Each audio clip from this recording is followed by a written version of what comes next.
তো আজকের এই যে ভিডিওটা হচ্ছে, এই ভিডিওটা সম্পূর্ণই আলাদা। আমার এখানে অনেকগুলো কয়েন রয়েছে, তোমাদের একটা একটা করে দেখাবো। বিভিন্ন দেশের কয়েন, তার মধ্যে কোনগুলো কার কাছে আছে অবশ্যই কমেন্টে জানাবে। আর আমার প্রয়োজন আছে, আমাকে তোমরা কমেন্টে বলবে, আমি তোমাদের সাথে যোগাযোগ করে নেবার ব্যবস্থা করব বা চেষ্টা করব। তাহলে শুরু করা যাক। প্রথমে আমাদের ইন্ডিয়ান কয়েন দিয়ে শুরু করি। এটা হচ্ছে খুবই পুরনো কয়েন, 1 টাকার। কার কাছে আছে এই কয়েনটা? এটার সাল হচ্ছে তোমার 1985। দেখো ভালোভাবে, এই যে সেই পুরনো কয়েন। এটা এখন আর দেখাই যায় না। গেল এই একটা। এগুলো অবশ্য কি অযত্নে থেকে থেকে একটু কালচে হয়ে গেছে। আর এটা তো তোমরা দেখতেই পাচ্ছ, নতুন 2 টাকার কয়েন। এটা সাল রয়েছে তোমার 2009। আর এর মধ্যে এই যে পয়সাটা দেখতে পাচ্ছ, জানি না কি ভাষা লেখা আছে। আর এদিকে এরকম একখানা চিহ্ন দেওয়া আছে। এটা কোন দেশের বলো?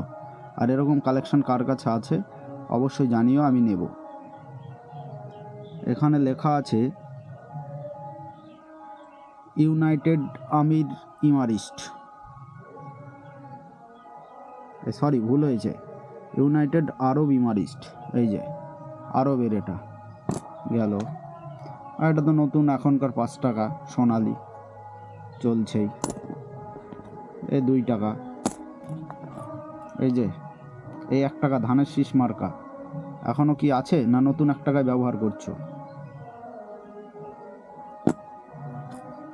আর এটা কি বলো তো, পুরো জং ধরে গেছে।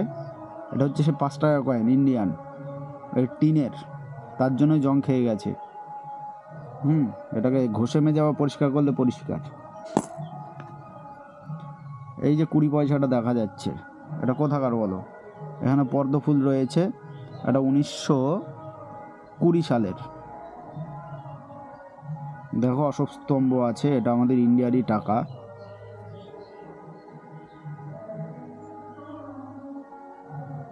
সরি ভুল হয়েছে, এটা 1970 সালের পয়সা। আর এই যে এটা দেখছো, এখানে একটা জাহাজের দেওয়া আছে। এটা হচ্ছে তোমার কুয়েতি পয়সা। আর এগুলো তো সবই আমাদের এখানকার। 50 পয়সা এখন বর্তমানে কার কার কাছে আছে? ইন্ডিয়ান 50 পয়সা। 25 পয়সা আছে, সেটা বের করিনি, সেটা দেখাবো। 10 পয়সা 15 পয়সা সবই আছে। আর এই যে সেই পুরনো 10 টাকার নোট কার কাছে রয়েছে?